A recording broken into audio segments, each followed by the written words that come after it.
জন্মের আগে প্রিয় নবী বাবা হারালেন, 6 বছর বয়সে মা হারালেন, 8 বছর বয়সে দাদা হারালেন।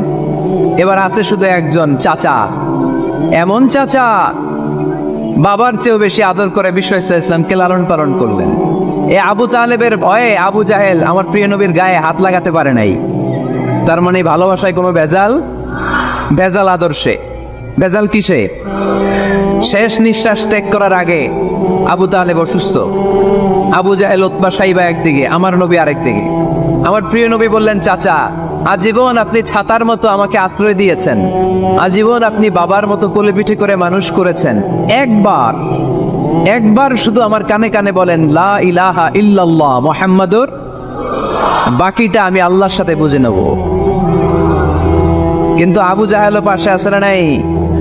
আবু জাহেল কয় না, আবু তালেব খবরদার, আজীবন যে শিরকি ধর্মের উপরে ছিল ওইটার উপরেই থাক, বাপ দাদার ধর্মে চুন কালি মাখিস না। একবার আবু তালেব প্রিয় নবীর নুরানি চেহারার দিকে তাকায়, মনে মনে ভাবে এখনই পড়ে ফেলি কালিমা, মুহাম্মদের আদর্শই আমার আদর্শ বানায় ফেলি। আবার যখন আবু জাহেল উতবা সাইবার দিকে তাকায়, মনে মনে ভাবে না, আগের ধর্ম ছাড়তে চাই না। এই দোটানা অবস্থা থেকে শেষ নিঃশ্বাস ত্যাগ করার আগে আবু তালেব এটা বলে মারা গিয়েছে, আলা মিল্লাতি আব্দুল মুত্তালিব, আমি আব্দুল মুত্তালিবের শিরকি ধর্মের উপর থেকে শেষ নিঃশ্বাস ত্যাগ করলাম। তার মানে আল্লাহর দেয়া বিধান অনুযায়ী সে জান্নাতি না জাহান্নামী? শুধু যে নবীরে ভালোবাসছিল কোনো কাজে আসছে? কথা বলেন। তাহলে শুধু ভালোবাসা আমারে বাঁচাতে পারবে না। নবীর ভালোবাসার পাশাপাশি আমার নবীর আদর্শ জীবনে থাকার দরকার আছে না নাই? তুমি আশেকে রাসূল, তুমি খাদ্যে ভেজাল দাও, তুমি আশেকে রাসূল, তুমি ওজনে কম দাও, তুমি আশেকে রাসূল, তুমি দেশের টাকা বিদেশে পাচার করো, তুমি গীবত করো, তুমি হিংসা করো, তুমি অহংকারীদের রাজা। তোমার এই ভালোবাসা তোমারে বাঁচাতে পারবে যদি আদর্শে দ্বন্দ্ব থাকে। আমরা আল্লাহ রাসূলকে ভালোবাসি, রাসূলের আদর্শও মেনে নিয়েছি, কারণ আমার নবীর আদর্শই আমার। কথা কি বুঝতে পেরেছেন? এজন্য রাব্বুল আলামিন বলেন, ওয়ামা আতাকুমুর রাসূলু ফাখুযুহু ওয়ামা নাহাকুম আনহু ফান্তাহু ওয়াত্তাকুল্লাহা ইন্নাল্লাহা শাদীদুল ইকাব।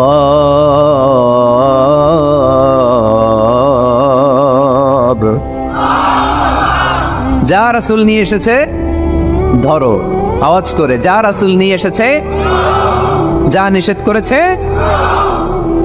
কথা ক্লিয়ার না? একেবারে ক্লিয়ার, পানির মতো ক্লিয়ার। রাসূল যা নিয়ে এসেছে আমরা ধরবো, যা নিষেধ করেছে ছাড়বো। কারণ এই রাসূলের মতো কোনো রাসূল হয়? এই নবীর মতো কোনো নবী হয়? এ নবী এমন নবী যে নবী হ্যাঁ বললে ওইটা হ্যাঁ, এটা শরীয়তে হালাল হয়ে যায়। এ নবী এমন নবী, এই নবী যদি বলেন নো, না, তাহলে ওটা না, শরীয়তে এটার হুকুম হারাম হয়ে যায়। এ নবী এমন নবী যে নবী আঙ্গুল তুললে আকাশের চাঁদ ভেঙে 2 ভাগ হয়ে যায়। এ নবী এমন নবী যে নবী জমিন থেকে পা তুললে আল্লাহর আরশের দিকে মেরাজে চলে যায়। এজন্য এই নবী আমাদের মডেল। আমরা আর কাউরে মানতে চাই? আমরা আর কোনো আদর্শের দিকে তাকাতে চাই? আমার নবীর আদর্শই আমার। নবী যা নিয়ে এসেছে সেটা, নবী যা বারণ করেছে সেটা। কথাটা কার? চিল্লায় বলতে হবে, মুসলমান কার? এজন্য আমার নবীর আদর্শ, এটাই আমার আদর্শ। আমার নবীর আদর্শের অনুসরণ ছাড়া কেউ কোনোদিন জান্নাতের চেহারা দেখবে না। এজন্য আল্লাহ সোজা সাপটা বলে দিয়েছেন, আমি আল্লাহর ভালোবাসা যদি তোমরা পেতে চাও আমার নবীর আদর্শ বুকে ধরো। ঠিক কি না? কুল ইন কুনতুম তুহিব্বুনাল্লাহা ফাত্তাবিউনি ইউহিব্বুকুমুল্লাহ ওয়া ইয়াগফির লাকুম যুনুবাকুম ওয়াল্লাহু গফুরুর রহিম। আল্লাহকে যে পাইতে চায়, হযরত কে ভালোবেসে আরশ কুরসি লৌহ কালাম না চাইতে পেয়েছে সে। ঠিক কি না? রাসূল নামের রশি ধরে যেতে হবে আল্লাহর ঘরে। রসুল নামের রশি ধরে যেতে হবে আল্লাহর ঘরে। নদী তরঙ্গে যে পড়েছে ভাই দরিয়াতে সে আপনি মেশে, হযরতের অনুসরণে আরশ কুরসি লৌহ কালাম না চাইতে পেয়েছে সে। ঠিক কিনা? আল্লাহর ভালোবাসা যদি চাই, নবীর অনুসরণের দরকার আছে না নাই? তাহলে এটা আজকের মাহফিলের সেন্ট্রাল কথা। নবীর আদর্শই আমার, রাসূল যা নিয়ে এসেছে সেটাকে, রাসূল যা নিষেধ করেছে সেটাকে, whatever he take it, whatever he forbids, abstain from it। যা নিয়ে এসেছে আমরা ধরব, ওইটাতেই কল্যাণ, ওইটাতেই বরকত। যা নিষেধ করেছে আমরা ছাড়বো, ঠিক কিনা? এই হোক আমাদের স্লোগান, আমরা পড়ি আমিন। এজন্য এই নবী সাধারণ কোনো নবী না, এই রাসূল সাধারণ কোনো রাসূল না। এজন্য এই রাসূলকে আমাদের জানতে হবে, এই রাসূলকে আমাদের চিনতে হবে। আমাদের জানার অনেক অভাব, বোঝার অনেক অভাব, জানার কোনো শেষ নাই। জাননেওয়ালার উপরও জাননেওয়ালা আছে, শেরের উপর সোয়া শের আছে, ঠিক কি না? এজন্য জানতে হবে। আসুন আমরা জানবো আজকে আমাদের প্রিয় নবীকে কোরআনের আলোকে। কিসের আলোকে? কেমন হবে ব্যাপারটা? ভালো হবে? কোরআনের বাইরে আমরা যাব, কোরআনরে জিজ্ঞেস করব, বলো কেমন ছিল আমার প্রিয় নবী, তোমার চোখে আমার নবী কেমন? যদি কোরআনরে জিজ্ঞেস করে উত্তর আসে না নাই? আমরা যদি কোরআনের আলোকে নবীকে চিনতে চাই আর প্রশ্ন ছুড়ে দেই, কোরআন তোমার চোখে আমার নবী কেমন, আমার প্রিয় নবীর পরিচয় দাও। কোরআন সর্বপ্রথম যেই পরিচয়টা আমাদের সামনে তুলে ধরবে সেটা হচ্ছে, কোরআন বলে আমার প্রিয় নবীর প্রথম টাইটেল হচ্ছে রাসূলুল্লাহ সাল্লাল্লাহু আলাইহি ওয়াসাল্লাম। এটা সবচেয়ে দামি টাইটেল পৃথিবীতে। এই যে এমপি, মন্ত্রী, মিনিস্টার, সচিব, কমিশনার, তারপর আইজি, এআইজি, ডিআইজি, যা যা আছে, যত কিছু আছে, ওয়ালি, শাহিদ, সিদ্দিক, এই সবগুলো টাইটেলের চেয়ে সবচেয়ে উপরের যে টাইটেল, এটার নাম হচ্ছে রাসূল। এটার নাম কি? এজন্য আমার নবীর সবচেয়ে বড় পরিচয়, কোরআন প্রথম যে পরিচয়টা আমাদেরকে জানাতে চাই, কোরআন বলে তিনি হচ্ছেন রাসূলুল্লাহ সাল্লাল্লাহু আলাইহি ওয়াসাল্লাম, আল্লাহর রাসূল। এটা চাইলেই হওয়া যায় না, হওয়া যায়? আমরা সবাই মিলে ভুইগড়ের একজনের রাসূল বানাতে চাই, বানানো যাবে তো? কি বলেন? সবাই ভোট দিব তারে, পারা যাবে না? আচ্ছা, যত জিন জাতি আছে তারাও আমাদের সাথে ভোট দিল যে এই মিয়া রাসূল। ফেরেশতারা যদি কয় আমরাও ভোট দিলাম, আমরা ইলেকশন করব আর ভোট দিব তোমারে, তুমি রাসূল, সে রাসূল হবে? এর কারণ রাসূল এটা ইলেকশনে হয় না, এটা হয় সিলেকশনে। আর সিলেক্ট করেন কে? আল্লাহু আ'লামু হাইসু ইয়াজআলু রিসালাতা। আল্লাহ ভালো জানেন কারে রাসূল বানাবেন আর বানাবেন না। এটা আমাদের কাজ না, কাজটা কার? কোরআন আমাদেরকে বলে তোমাদের প্রিয় নবীর প্রথম পরিচয় তিনি রাসূলুল্লাহ সাল্লাল্লাহু আলাইহি ওয়াসাল্লাম। তিনি হলেন আল্লাহর রাসূল। তার সাথে যারা থাকে তারা কাফেরদের ব্যাপারে বজ্র কঠোর, মুমিনদের ব্যাপারে পুষ্পকোমল। সুবহানাল্লাহ পড়েন। আবার কোরআন বলে ওমা মুহাম্মাদুন ইল্লা রাসূলুন ক্বাদ খালাত মিন ক্বাবলিহির রাসূল। মুহাম্মদ রাসূল ছাড়া অন্য কেউ নন, তার আগে এরকম অনেক রাসূল দুনিয়ায় এসে আবার বিদায় নিয়েছে, ঠিক কি না? তাহলে কোরআন কিন্তু প্রথম পরিচয় দিয়ে দিল, এক নাম্বার পরিচয় আমার নবীর। এক নাম্বার পরিচয়, জোরে বলেন, এক নাম্বার পরিচয় তিনি রাসূলুল্লাহ, আল্লাহর রাসূল। কিন্তু আমার নবী এত বিনয়ী, এত ভদ্র, এত নম্র, এত শান্ত, এত শিষ্ট, এত হাম্বল। আউট অফ হাম্বলনেস তিনি নিজেকে রাসূল পরিচয় দিতে লজ্জাবোধ করতেন। তিনি নিজেকে রাসূল পরিচয় দেওয়ার আগে নিজের আরো ছোট করে বলতেন আমি আল্লাহর গোলাম, তারপরে রাসূল। সুবহানাল্লাহ কইতে বললেন না? কত ভদ্র মানুষ, কত বিনয়ী মানুষ। যদিও তিনি রাসূল, এইটা তিনি পরে বলতেন, আগে বলতেন ইন্নী আব্দুল্লাহি ওয়া রাসূলুহু, আমি আল্লাহর বান্দা তারপরে রাসূল। সুবহানাল্লাহ। ইন্নী আব্দুল্লাহ ওয়া রাসূলুহু, আমি আল্লাহর বান্দা এবং আল্লাহর রাসূল। আমরাও যখন আত্তাহিয়াতু পড়ি, শাহাদা বাক্য যখন পড়ি আমরা পড়ি আশহাদু আল্লা ইলাহা ইল্লাল্লাহ ওয়া আশহাদু আন্না মুহাম্মাদান, একটা হলো আবদুহু আর একটা রাসূলুহু। তিনি আল্লাহর আবদ, গোলাম, দাস, আবার তিনি রাসূল। তিনি যখন দোয়া করতেন তিনি বলতেন আল্লাহুম্মা ইন্নী আবদুক ওয়া ইবনু আবদিক ওয়া ইবনু আমাতিক। আল্লাহর কাছে দোয়া করতেন, কাঁদতেন আর বলতেন আল্লাহ আমি আপনার গোলাম, গোলামের ঘরের গোলাম, বান্দির ঘরের গোলাম। আমার বাবা আব্দুল্লাহ আপনার গোলাম, আমার মা আমিনা আপনার বান্দি, আমার 14 গোষ্ঠী আপনার গোলাম। নাসিয়াতি বিয়াদিক, আমার মাথার চুলের ছুটি আপনার হাতের মুঠোয়, আপনি ডানে টান দিলে আমি ডানে, আপনি বায়ে ছাকুনি মারলে আমি বায়ে। সুবহানাল্লাহ পড়বেন না? কি বিনয়ী রাসূল। তারপরে ওইটা সেকেন্ড পর্যায়ে বলতেন, আগে বলতেন ইন্নী আব্দুল্লাহ, আমি আল্লাহর গোলাম, ওয়া রাসূল, এবং আল্লাহর রাসূল। সুবহানাল্লাহ পড়েন। তাহলে কোরআন প্রথম যে পরিচয় আমার প্রিয় নবীর পরিচয়টা দিল সেটা হচ্ছে আমার নবী ছিলেন রাসূলুল্লাহ। আওয়াজ করে বলেন তিনি কি ছিলেন? মুহাম্মাদুন রাসূলুল্লাহ। এটা কোরআনের ভাষ্য, আমার সাথে সাথে বলেন মুহাম্মাদুন রাসূলুল্লাহ। মুহাম্মদ সাল্লাল্লাহু আলাইহি ওয়াসাল্লাম হচ্ছেন আল্লাহর রাসূল। তবে তার জীবনের দুইটা ডাইমেনশন, এক ডাইমেনশনে তিনি গোলাম, কার? আর এক ডাইমেনশনে তিনি রাসূল, কার? তাহলে আমার নবীর প্রথম পরিচয় ক্লিয়ার। এবার কোরআনকে যদি বলি, কোরআন বুঝলাম তিনি নবী রাসূল, রাসূল তার প্রথম পরিচয়, এবার তার আর কোনো পরিচয় আছে কিনা বলো? কোরআন বলে আছে। তিনি শুধু রাসূল না, তিনি শেষ রাসূল। তিনি শুধু নবী না, তিনি শেষ নবী। He is the last messenger. Adam আলাইহিস সালাম থেকে আরম্ভ করে ঈসা আলাইহিস সালাম পর্যন্ত নবী আসার যে ধারাবাহিকতা, এই ধারাবাহিকতা আল্লাহ তাআলা বিশ্ব নবীর মাধ্যমে ক্লোজ করে দিয়েছেন। ওনার পরে আর কোন নবী আসবে? ওনার পরে আর কোন রাসূল আসবে? এজন্য কোরআন বলে মা কানা মুহাম্মাদুন আবা আহাদিম মির রিজালিকুম ওয়ালাকিন রাসূলুল্লাহি ওয়া খাতামান নাবিয়িন। খাতামান নাবিয়িন ইজ দ্য লাস্ট মেসেঞ্জার, শেষ নবী। তারপরে কোনো নবী নাই, তারপরে কোনো রাসূল নাই। এখন যদি কেউ দাবি করে আমি নবী, হ্যাঁ কি চলবে? খালি মাইর চলবে, আওয়াজ ছাড়া। মাইর হবে, আওয়াজ হবে। মুসাইলামাতুল কাজ্জাব দাবি করছিল আল্লাহ রাসূল সাল্লাল্লাহু আলাইহি ওয়াসাল্লামের জামানায়, এসে বলে মুহাম্মদ আর নবুয়া নিসফুন লি নিসফুন লাক, নবুয়তি অর্ধেক আমার অর্ধেক তোমার, আমারটা আমারে বুঝায় দাও। আল্লাহ রাসূল বললেন তুই তো খুবই খারাপ, তুই শুধু মুসাইলামা না, তুই মুসাইলামাতুল কাজ্জাব, তুই মিথ্যাবাদী ভণ্ড মুসাইলামা।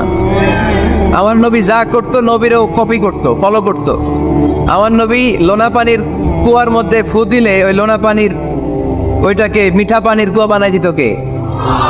ওর এলাকায় এরকম করতো। লোনা পানির মধ্যে ফু দিলে আগে মানুষ যাও মুখে দিতে পারতো, এখন এটা মুখেও দিতে পারে না। আমার নবী নবজাতক বাচ্চার মাথায় হাত বুলাই দিলে মাথার চুল বেড়ে যেত। তো এই বেয়াদব ওর এলাকায় যে বাচ্চার মাথায় হাত বুলাই দিলে চুল বড় হতে দূরের কথা, ওই বাচ্চাগুলো ছিল আজীবন টাক মাথা। আবার আমার নবী ফু দিলে গাছের ফলন বেড়ে যেত, ও ফু দিলে গাছ মইরা শেষ। মির্জা গোলাম আহমদ কাদিয়ানী নাম শুনছেন? এই বেয়াদবটাও দাবি করছিল নবুয়তির। টয়লেটের ভেতরে ও পয়রা মরছে, মেথর দিয়ে ওরে টেনে টেনে উঠানো লাগছে। তাই আমার নবীর সাথে বেয়াদবি করলে ওর সাথে ছাড় নাই, চিল্লায় বলো ঠিক কিনা? শেষ নবী, ওনার পরে নবী নাই। ওনার পরে নবুয়তির দাবি করলে ওর খবর আছে, চিল্লায় বলেন ঠিক কিনা? এজন্য আল্লাহ বললেন তিনি হলেন খাতামুন নাবিয়িন, ওনার পরে আর কোনো নবী নাই। আমার নবী বলছেন লা নাবিয়্যা বা'দি ওয়ালা রাসূলা, আমার পরে কোনো নবী নাই, আমার পরে কোনো রাসূল নাই। তবে লাউ কানা বা'দি নাবিয়্যুন লাকানা উমর, আমার পরে নবী হওয়ার যোগ্যতা যদি কারো থাকে আমার ওমরের ওই যোগ্যতা আছে। প্রভু তুমি বলেছ রাসূল দেবে না, বলনি দেবে না ওমর, বলনি দেবে না হামজা তারিক, খালিদ বিজয় সমর। প্রভু তুমি বলেছ রাসূল দেবে না, বলনি দেবে না ওমর, বলনি দেবে না হামজাতারি, কালি দেবী জয় সমর। প্রভু তুমি বলেছ রাসূল দেবে না, রাসূল দেবে না, এই কথাটা কার? আমার নবীর পরে আর কোন রাসূল তিনি দিবেন না, তিনি শেষ নবী, তিনি আখিরি নবী। সুবহানাল্লাহ পড়েন। আবার মুসলিম শরীফের বর্ণনায় বিশ্বনবী চমৎকার এক হাদিস বললেন, তিনি বললেন মাসালি ওয়া মাসালুল আম্বিয়াই মিন ক্বাবলি কামাসালি রাজুলিন বানা বাইতান। আমার দৃষ্টান্ত আর আমার আগের সব নবীদের দৃষ্টান্ত ওই ব্যক্তির মতো যেই ব্যক্তি একটি ঘর বানিয়েছে। কি বানিয়েছে? চমৎকার, চোখ ধাঁধানো সৌন্দর্য দিয়ে এক ঘর। এই ঘরের ভুল ধরার মতো কোনো ভুল নাই। এত ডিজাইন, এত ইন্টেরিয়র ডিজাইন করেছে, লোকজন যেই আসে দেখে বলে বাহ বাহ। দেখে কি বলে? বাহ বাহ, এত সুন্দর ঘর। পুরো ঘরে কোনো ভুল নাই, কোনো খুঁত নাই, একটা জায়গা ছাড়া। সেটা হচ্ছে ঘরের এক জায়গায় ইটের গাঁথুনি দিতে যে এক জায়গায় একটা ইট পড়ে নাই, ওই জায়গা দিয়ে ফাঁকা, শীতের ঠান্ডা বাতাস ঢুকে। সুবহানাল্লাহ কইতে পারলেন না? বিশ্বনবী বললেন আমার দৃষ্টান্ত আর সব নবীদের দৃষ্টান্ত ওই ব্যক্তির ঘর বানানোর মতো, যে ব্যক্তি সুন্দর ঘর বানালো তার ঘর যেই দেখে সে বাহবা বলে, কোনো ভুল নাই, কোনো খুঁত নাই, একটা জায়গা ছাড়া। দেখা গেল এক জায়গা ইটের গাঁথুনি পড়ে নাই, একটা ইটা নাই। বিশ্বনবী বললেন আনাল লাবিনা, আমি হইলাম ওই ইটা। আমার ওই জায়গায় সেট করে দিলে পুরো ঘরটারে পরিপূর্ণ করে দিবে কে? তাই আমি ছাড়া এই পৃথিবী অসম্পূর্ণ, পূর্ণাঙ্গ। যখনই আমি এসেছি গোটা বিশ্ব পূর্ণাঙ্গ হয়েছে, ঠিক কি না? মান কানা ফি কলবিহি হাববাতু খারদাল মিনাল কিবর লা ইয়াদখুলুল জান্নাতা আবাদা। যার অন্তরে যাররা পরিমাণ অহংকারের ছিটে ফোঁটা থাকে, সে আল্লাহর জান্নাতে ঢুকতে পারবে। আল্লাহর জান্নাতে ঢুকবে বিনয়ীরা। কারা? যারা বিনয়ী, মুতাওয়াদি, হাম্বল, যাদের মধ্যে হাম্বলনেস আছে, যারা বিনয়ী, তারা জান্নাতে ঢুকবে। তো সাইয়েদনা আদম আলাইহিস সালাম বিনয়ের পরিচয় দিলেন, কিন্তু শয়তানকে আল্লাহ বললেন উসজুদু। শয়তানকে বললেন শয়তান সেজদা দাও। ফেরেশতাদেরকে যখন অর্ডার করেছে সেজদা দাও, শয়তান বলল আল্লাহ আমি সেজদা দিব না। অহংকার করলো, সে নিজে নিজে উপরে উঠতে চাইলো। সে বলল খালাকতানি মিন নার ওয়া খালাকতাহু মিন তিন। আপনি আমাকে বানিয়েছেন আগুন দিয়ে, আগুনের ধর্ম উপরের দিকে ওঠা। আগুন জ্বালিয়ে দিলে লেলিহান শিখা কই যায়? উপরে যায়। ওয়া খালাকতাহু মিন তিন। আর আদমকে বানিয়েছেন আপনি মাটি থেকে, তা আমি কেন সেজদা দিব? আদমই না আমারে দিবে। আল্লাহ শয়তানকে চির জাহান্নামী বানিয়ে দিল। চিল্লায় বলেন ঠিক কিনা? আর বিনয়ের কারণে আদমকে আল্লাহ বানালেন আশরাফুল মাখলুকাত। কি বানালেন? সৃষ্টির সেরা। এজন্য নূরের ফেরেশতারাও সাইয়েদনা আদমকে সেজদা দিতে বাধ্য হয়েছে। চিল্লায় বলেন ঠিক কিনা? তুমি মাটির আদমকে প্রথম সৃষ্টি করিয়া ঘোষণা করিয়া দিলে শ্রেষ্ঠ বলিয়া, তাই তো নূরের ফেরেশতা করে আদমকে সেজদা। ঠিক কিনা? তাই তো নূরের ফেরেশতা করে আদমকে সেজদা। সবার চেয়ে সম্মান দিলে মাটির আদমকে। আল্লাহু আল্লাহু তুমি জাল্লে জালালুহু, শেষ করা তো যায় না গে তোমার গুণগান। আল্লাহু আল্লাহু। সুবহানাল্লাহ পড়েন। এজন্য আমরা যেন বিনয়ী হই, আমরা যেন নিজেকে ছোট মনে করি। আপনি নিজেকে ছোট মনে করলে আল্লাহ আপনাকে বড় বানায় দিবে। আর যদি নিজেই নিজেকে বলেন আমি বড় আল্লাহওয়ান, আমি সব জানি, তাহলে আল্লাহ বলবে তোর স্থান হচ্ছে সবচাইতে নিচে। ঠিক কিনা? আবু নওয়াস একজন কবি ছিলেন, উনি বলেছেন ওয়াকুল লিমান ইয়াদঈ ফিল ইলমি ফালসাফাতান হাবাসতা শাইআন ওয়া গাবাত আনকা আশিয়াউ।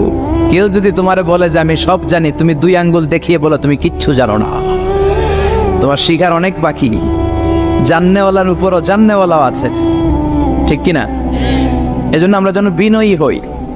বিনয়, হাম্বলনেস, আরবিতে বলে তাওয়াদু, এটা খুবই জরুরি। এগুলো আমাদের মধ্যে এখন নাই। আমাদের মধ্যে ইগো প্রবলেম আছে না নাই? অহংকার, জেলাসি, অ্যারোগ্যান্স, এগুলো থেকে সম্মানিত ভাইয়ের আমাদেরকে বেরিয়ে আসতে হবে। দেখবেন সমাজে যারা খুবই হাম্বল, বিনয়ী, তাদেরকে সবাই পছন্দ করে না? আর অহংকারীদের কেউ পছন্দ করে না। সামনে সালাম দেয়, পিছনে গালি দেয়। কথা বলেন। এজন্য অহংকারী হবেন না, বিনয়ী হবেন। বিশ্বনবী বলছেন আল্লাহ আপনি আমার বিনয়ী বানান, আপনি আমার ধৈর্যশীল বানান, আপনি আমার শুকর গুজার বানান। আমার চোখে আল্লাহ আপনি আমার ছোট বানান, মানুষের চোখে আপনি আমারে বড় বানান। পড়েন আমিন। আজকের মাহফিল আসতে পেরে আমরা খুশি না বেজার? শেষ পর্যন্ত থাকবেন তো, না মাঝখানে ওঠা বসা করবেন? ওঠা বসা করবেন? ওঠা বসা করেন না।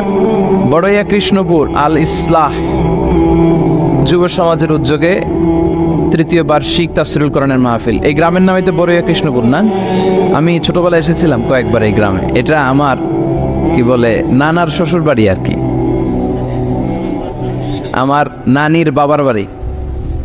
তো আমি ছোটবেলায় এসেছিলাম, নৌকা দিয়ে আসতাম আমরা। এখানে একটা গোখরার বিল আছে বোধহয়, কি নাম? গোরগার জলা,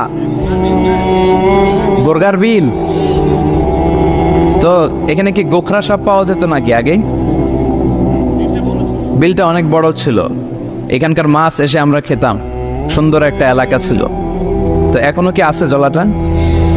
বর্ষাকালে পানি হয়? আচ্ছা, পত্রিকা তো একবার একটা রিপোর্ট হয়েছিল গোখরার জলা নিয়ে। এটা বাংলাদেশের ওয়ান অফ দ্য বিগেস্ট জলা, অনেক বড় একটা জলা, অনেক পানি হয় বর্ষাকালে। এই এলাকার লোকেরা খুব ধর্মপরায়ণ, ধর্মপ্রাণ।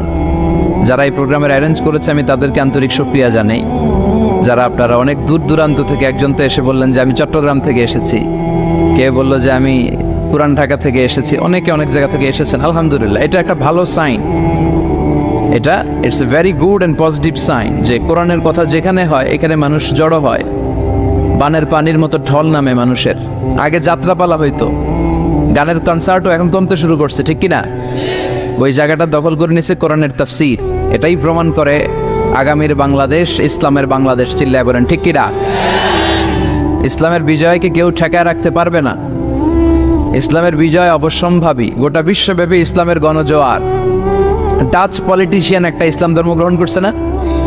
আগে বলতো Islam is a lie, Quran is a poison. কোরআন নাকি বিষ আর ইসলাম নাকি মিথ্যা। আল্লাহ মহাসত্যটা এখন ওর অন্তরে ঢুকাই দিচ্ছে। এরকম কত পলিটিশিয়ান, কত সিঙ্গার, কত ডান্সার, কত সেলিব্রিটি, কত ক্রিকেটার, কত প্লেয়ার, কত যুগশ্রেষ্ঠ মানুষ এরকম কালিমা পড়ে পড়ে মুসলমান হয়ে যাচ্ছে।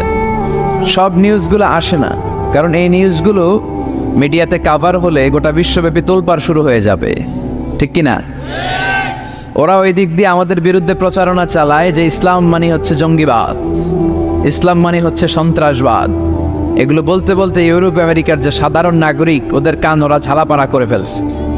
ইউরোপ আমেরিকার খ্রিস্টান নাগরিকরা ভাবলো ঘটনা কি, ইসলামের ব্যাপারে এত কথা কেন? What is Islam? এটা আবার কি? Let's check in Google. একটু চেক করি গুগলে, বুক ফেয়ারগুলোতে কিছু বই পড়ে দেখি ইসলাম সম্পর্কে। ওরা পড়তে শুরু করলো।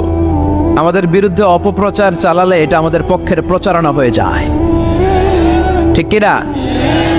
ওরা জানতে পড়তে শুরু করলো। অনেকেই ইসলাম দ্বারা ইমপ্রেসড, অনেকেই impressed, convinced. Now they accepted Islam, they converted to Islam. তারা খ্রিস্ট ধর্ম ছেড়ে দিয়ে মুসলমান হয়ে কালিমা পড়ে নিয়েছে। এই বাণীটা একটা বিপ্লবী বাণী, লা ইলাহা মুহাম্মাদুর। ঝিনুকের ভেতর লুকিয়ে থাকে যেমন মতি, ঝিনুকের ভেতর লুকিয়ে থাকে যেমন মতি, কালমা শাহাদাতে আছে আল্লাহর জ্যোতি, কালমা শাহাদাতে আছে আল্লাহর জ্যোতি। সুবহানাল্লাহ পড়ে। এটার মধ্যে একটা লাইট আছে, লাইট স্পার্ক করে। এটা জ্যোতি, এটা আল্লাহর নূর। এটা যারা অন্তরে একবার প্রবেশ করতে পারে সে সত্য ছাড়া চোখে আর কিছু দেখে না। এই কালেমার পক্ষে শক্তি যারা, তারা সত্য আর ন্যায়ের পক্ষে। চিল্লায় বলেন ঠিক কিনা? এটা পৃথিবীর সবচাইতে শ্রেষ্ঠ জিকির, আফদলু জিকির লা ইলাহা। আবার বিশ্বনবী বললেন, মান ক্বালা লা ইলাহা ইল্লাল্লাহ সিদকান মিন কলবিহি দাখালাল জান্নাহ। অন্তর থেকে একনিষ্ঠতার সাথে একবার যে লা ইলাহা পড়বে, ওই লোকটা জান্নাতে প্রবেশ করবে। তার অপকর্মের কারণে, তার পাপের কারণে হয়তো সে পানিশমেন্ট পাবে জাহান্নামে, কিন্তু ফাইনালি সব শেষে সে জান্নাতে ঢুকবে, ঠিক কিনা? সাহিহ ইবনে হিব্বান আর মুস্তাদরাকে হাকামের এক বর্ণনা, মুসা আলাইহিস সালাম আল্লাহকে প্রশ্ন করলেন, ইয়া আল্লাহ আল্লিমনি কালিমাতান আযকুরু বিহা ওয়া আদউ বিহা। আল্লাহ, আপনি আমারে একটা কালিমা শিখান, একটা জিকির শিখান, যে জিকিরটা দিয়ে শুধু আমি আপনার জিকির করব, এই জিকির কেউ জানবে না, শুধু জানবো আমি আর আপনি। সুবহানাল্লাহ পড়েন। আল্লাহ বললেন, ইয়া মূসা ইকরা লা ইলাহা ইল্লাল্লাহ। মূসা তুমি পড়ো লা ইলাহা। মূসা আলাইহিস সালাম বললেন, আল্লাহ বলছি এমন জিকির যেটা আমি আর আপনি ছাড়া কেউ জানবে না। লা ইলাহা এটা তো জাতীয় জিকির, এটা তো ইন্টারন্যাশনাল জিকির, এটা তো সবাই জানে। আমি তো চেয়েছিলাম এক্সক্লুসিভ একটা। আল্লাহ বললেন, মূসা লা ইলাহা ইল্লাল্লাহর চেয়ে শ্রেষ্ঠ জিকির আমার কাছে নাই। আমি আল্লাহর দেয়া সর্বশ্রেষ্ঠ জিকির হচ্ছে লা ইলাহা। লাউ তাদাউ লা ইলাহা ইল্লাল্লাহ ফি কাফা ওয়াস সামাওয়াতু ওয়াল আরদু ফি কাফা। ও মূসা, সাত আকাশ সাত জমিন যদি দাঁড়িপাল্লার এক পাল্লায় রেখে দাও আর লা ইলাহা আরেক পাল্লায় রেখে দাও, লা রাজাহাত কাফাতু লা ইলাহা ইল্লাল্লাহ, মুহূর্তেই লা ইলাহার পাল্লাটা ভারী হয়ে যাবে। এটা একটা বিপ্লবী বাণী, এটা ভিক্ষা করার বাণী নয়। জুমার নামাজের পরে একটা টাকা দিয়া যান, আমি গরিব ইনসান, আছে না নাই? আখিরাতে সওয়াব পাইবেন পাহাড়ের সমান। আর জিকির ধরে লা ইলাহা ইল্লাল্লাহ।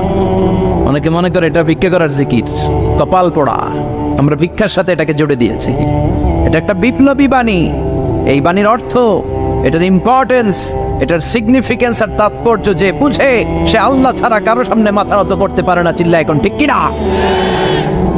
তাফসীর ফি জিলালিল কুরআনের রচয়িতা সৈয়দ কুতুব শাহিদ, নাম শুনছেন? গোটা বিশ্বব্যাপী তার নাম আর ডাক।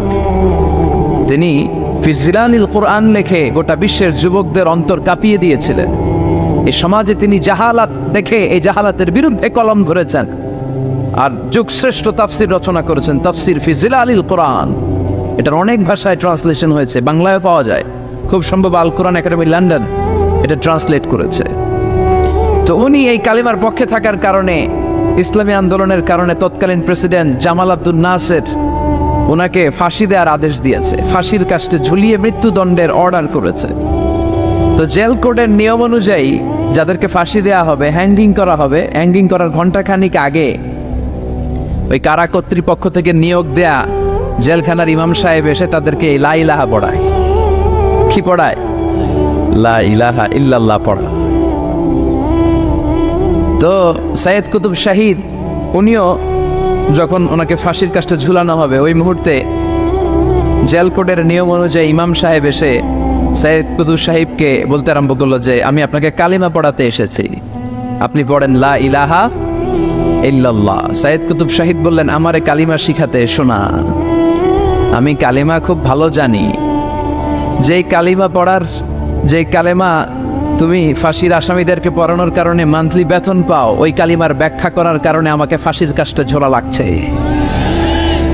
তুমি কালিমা পড়াও, তুমি বেতন নাও, আর আমি কালিমার ব্যাখ্যা করার কারণে আমার ফাঁসি হয়, তার মানে তোর কালিমা আর আমার কালিমা এক কালিমা না। কালিমার মধ্যে পার্থক্য আছে না নাই? ইমানের মধ্যে পার্থক্য আছে না নাই? কালেমায় কালেমায় পার্থক্য আছে।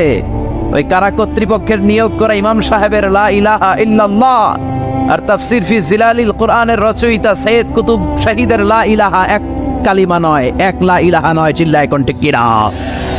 পার্থক্য আছে, আলাদা। এজন্য আসল লা ইলাহার অনুসারী হতে হবে। লা ইলাহার ধারক এবং বাহকরা হচ্ছে সত্য এবং ন্যায়ের পক্ষে। যত বিপদ আসে, যত আপদ আসে, যত ঝুঁকি আসে, পাহাড় সম ঝুঁকিকে ডিঙ্গিয়ে তারা লা ইলাহার কালেমার পতাকাকে উড়িয়ে দেয়। চিল্লায় বলেন ঠিক কিনা? এজন্য ইমানে পার্থক্য আছে। আমরা যেন আসল ইমানদার হতে পারি, আল্লাহ তৌফিক দাও। আরো জোরে পড়েন আমিন। আমরা সব সময় যেন আল্লাহর জিকির দিয়ে হৃদয়টাকে সিক্ত রাখতে পারি, তুমি তৌফিক দাও। বিষ্ণু বলেছেন, লা ইয়াজালু লিসানুকা রাতবান মিন যিকরিল্লাহ, তোমার জিহ্বাটা যেন আল্লাহর জিকিরে সব সময় ভিজা থাকে। কি থাকে? সব সময় যেন পড়ি সুবহানাল্লাহ, আলহামদুলিল্লাহ, লা ইলাহা ইল্লাল্লাহ। সব সময় যেন আমরা পড়ি আল্লাহু আকবার। বিষ্ণু বললেন, আহাব্বুল কালাম ইলাল্লাহি আরবাহ। খেয়াল রাখবেন, আল্লাহর কাছে সবচেয়ে প্রিয় কথা চারটা। কয়টা? আহাব্বুল কালামে ইলাল্লাহি আরবাহ। আল্লাহর কাছে সবচাইতে প্রিয় কালাম হচ্ছে চারটা। লা ইয়াদুররুকা বিআইয়িহিন্না বাদাআতা।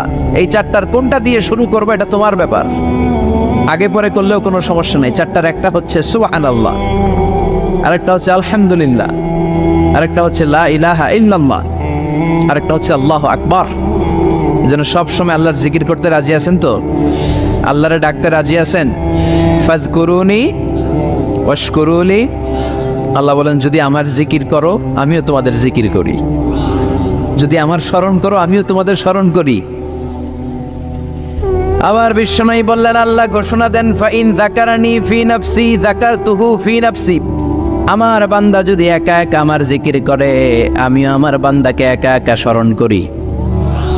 ওয়া ইন যাকারানি ফি মালাইন যাকারতুহু ফি মালাইন খায়রিম মিনহু। আর মহা সম্মেলনে যদি বান্দা আমারে স্মরণ করে আমি এর চাইতো শ্রেষ্ঠ মহা সম্মেলন ফেরেশতাদেরকে নিয়ে আমার বান্দাকে স্মরণ করি।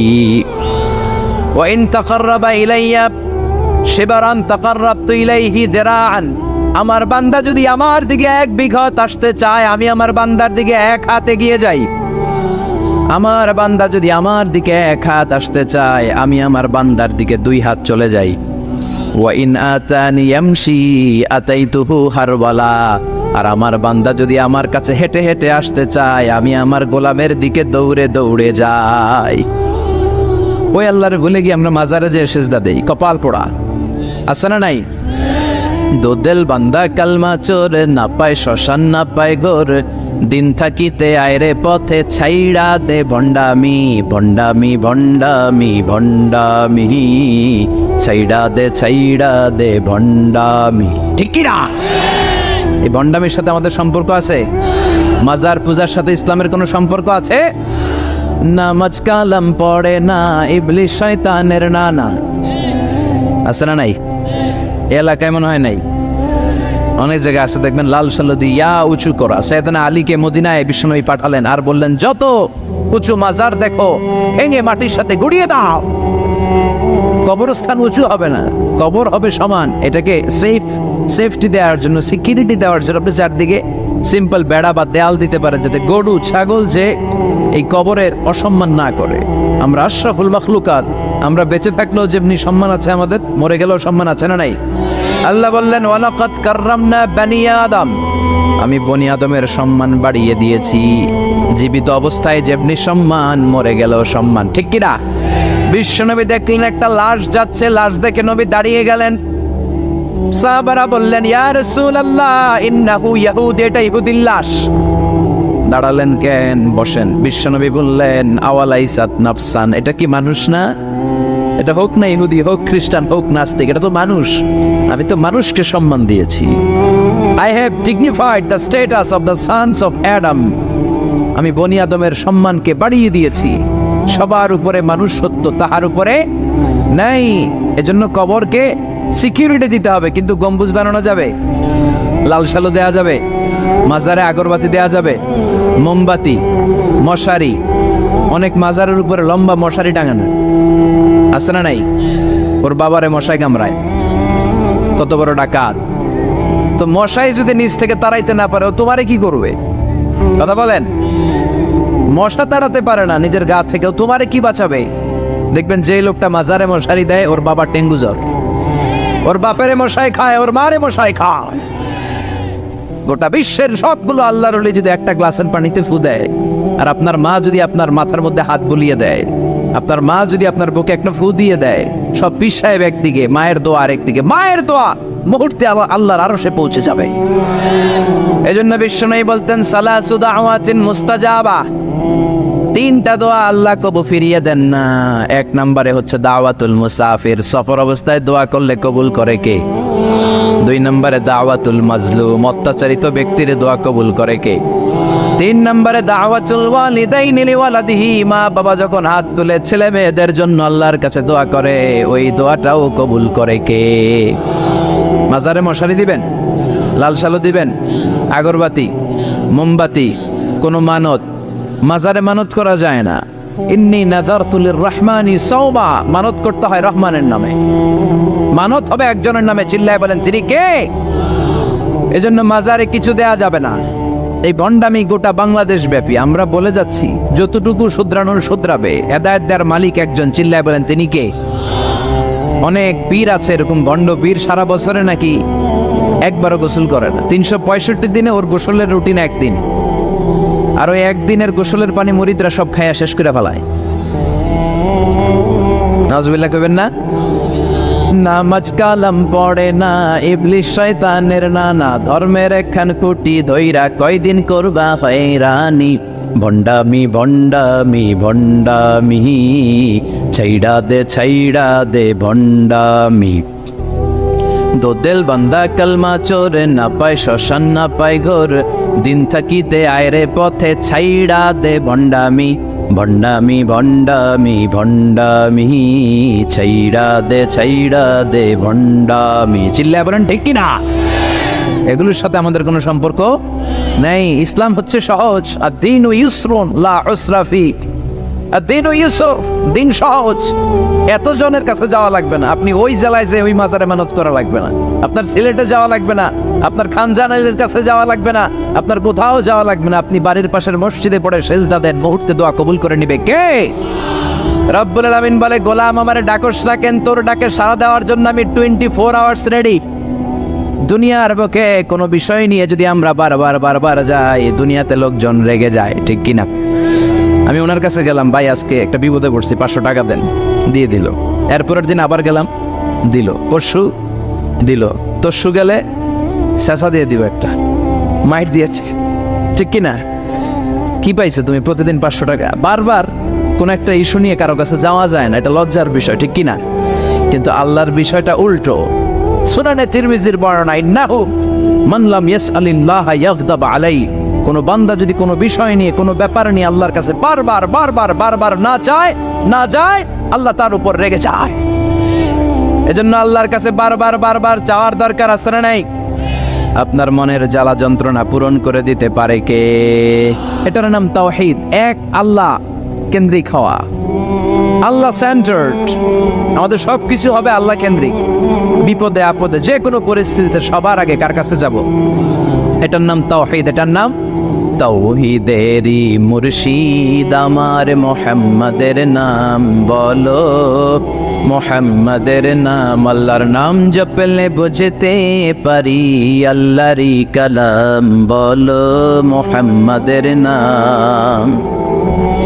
ওই নামেরই রশি ধরে যায় আল্লাহর পথে, ওই নামেরই ভেলায় চড়ে ভাসি নূরের স্রোতে, ওই নামের বাতি জেলে দেখি আরশের মুকাম বলো, মুহাম্মাদের নাম। সবাই পড়েন, তাওহীদেরই মুর্শিদ আমার মুহাম্মাদের নাম বলো, মুহাম্মাদের নাম। আল্লাহর নাম জপলে বুঝতে পারি আল্লাহরই কালাম বলো, মুহাম্মাদের নাম। চিল্লায় পড়েন আমিন। সব সময় বিপদে আপদে কার কাছে যাবেন? আপনার বিপদ দূর করতে পারে কে? আপনারে অসুস্থ থেকে সুস্থ বানায় দিতে পারে কে? মনের জ্বালা যন্ত্রণা মিটাতে পারে কে? আল্লাহ ছাড়া কেউ পারবে? কোনো মুফাসসিরে কোরআন আপনারে বাঁচাতে পারবে? কোনো আল্লাহর ওলি বাঁচাতে পারবে? এমনকি আল্লাহর কোনো পয়গাম্বার, কোনো নবী আপনার কিচ্ছু করতে পারে? করতে পারে একজন, চিনি কে? আমরা যেন সব সময় সে আল্লাহর জিকির করে, আল্লাহ তুমি তৌফিক দাও। আরো জোরে পড়েন আমিন। বড়ইয়া কৃষ্ণপুর আল ইসলাহ যুব সমাজের উদ্যোগে আজকের প্রোগ্রামের প্রধান অতিথি জনাব মোহাম্মদ ইমাম হোসেন সরকার, চেয়ারম্যান 1 নং সুহিলপুর ইউনিয়ন, আসছিলেন তাই না? সালাম দিয়ে গেছে। ওয়ালাইকুম আসসালাম। আলাইহিসসালাম। আমার আগে কথা বলেছেন আল্লামা শাইখুল ইসলাম শাইখ, চমৎকার কথা বলেছেন। আমি শুনছিলাম যে সৈয়দনা ইব্রাহিম আলাইহিস সালাম অনেক ইন্টেলেক্ট খাটিয়ে, এটাকে বলে রেশনাল অ্যানালজি খাটিয়ে উনি finally he got his Lord, তিনি আল্লাহকে পেয়েছেন, তাই না? এই ওয়াজ করছে না? তিনি চাঁদ দেখে ভাবলেন, এত সুন্দর চাঁদ, এটাই মনে হয় আমার রব। আদা রব্বি, এটার তাফসীর হচ্ছে আদা রব্বি, কিরে এটা কি আমার রব? চাঁদ চলে গেল, তারা আসলো, ভাবলেন তারা তো আরো সুন্দর, মনে হয় এটাই আমার রব। তারাও নাই, দ্বিপ্রহরের জলজলে সূর্য দেখে তিনি নিশ্চিত এটা মনে হয় আমার রব হবেই। কিন্তু বিকেলবেলা সূর্যও নাই। মনে মনে ভাবলেন, আমার রব তো আমার ছেড়ে পালাতে পারে না, সব সময় আমার রব আমার সাথে আছে না নাই? তখন তিনি বললেন, ওয়াজ্জাহতু ওয়াজহিয়া লিল্লাযী ফাতারাস সামাওয়াতি ওয়াল আরদা হানিফাও ওয়া মা আনা মিনাল মুশরিকিন। এমন দিকে আমি মুখ ফিরালাম, আমি চাঁদের দিকে মুখ ফিরাই না, আমি তারার দিকে মুখ ফিরাই না, আমি দ্বীপ প্রহরের জল জলে সূর্যের দিকেও মুখ ফিরাই না, আমি এমন রবের দিকে মুখ ফিরাই যিনি সব সময় থাকেন, সব কিছু দেখেন, তিনি সব করতে সক্ষম। চিল্লায় বলেন ঠিক কিনা? ওমা আনা মিনাল মুশরিকিন, তিনি অ্যানাউন্স করে দিলেন আমি মুশরিক নই, আমি তাওহীদের ধারক এবং বাহক। আমরা যেন এই তাওহীদের পক্ষে থাকতে পারি, শিরকের বিপক্ষে থাকতে পারি। আল্লাহ তৌফিক দাও। আরো জোরে পড়েন আমিন। আরো অনেক গণ্যমান্য লোকজন এসেছেন, সৌজন্য ছিল মাতৃভূমি হজ কাফেলা। অনেক গণ্যমান্য লোকজন এসেছেন, আমার বাবার বয়সী, আমার নানার বয়সী, যেহেতু আমার নানার শ্বশুর বাড়ি, কোনো না কোনোভাবে সবাই আত্মীয়, ঠিক কিনা? আল্লাহ সবাইকে কবুল করুক। আসেন আমরা আল্লাহর নামে তিনটা তাকবীর পড়ে আমাদের জড়তা, ভীরুতা, লাজুকতা, কাপুরুষতাকে ছেড়ে ফেলে দিয়ে আমরা ইমানের তেজদীপ্ত বয়ান শুরু করে দেই। আমরা আল্লাহর নামের তিনটা তাকবীর পড়বো। প্রথম তাকবীর পড়বো যারা বিবাহিত আছি তারা, দ্বিতীয় পর্যায়ে পড়বো অবিবাহিতরা, তৃতীয় পর্যায়ে সবাই মিলে। রাজি আছেন তো? বিবাহিত কারা কারা আসছেন হাত দেখান আমারে। মাশাআল্লাহ, আসছে অনেক, হাত নামান। অবিবাহিত কারা কারা আসছে দেখি। যারা চালাক আছে দুই হাত করে তুলতেছে, দুই হাত করে তুলছে এরা, এক হাত করে তুলো। মা এর সব অবিবাহিত, এই দুষ্টগুলা সব একসাথে থাকে। আল্লাহ এদেরকে ইসলামের জন্য তুমি কবুল করো।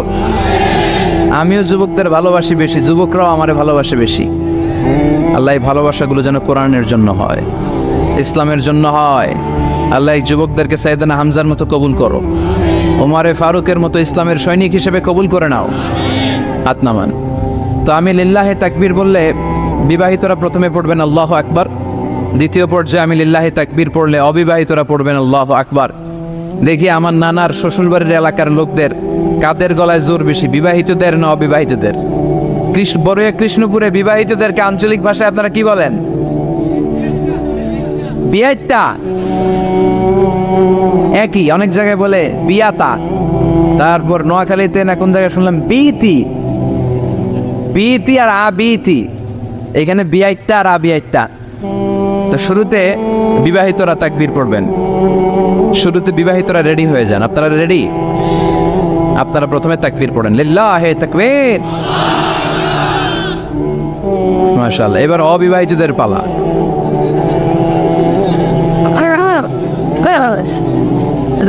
অবিবাহিতরা রেডি? ওরা কাশি দিয়ে গলা ঠিক করে নিতেছে। মাশাআল্লাহ। এবার অবিবাহিতদের বলা, পড়ো তাকবীর।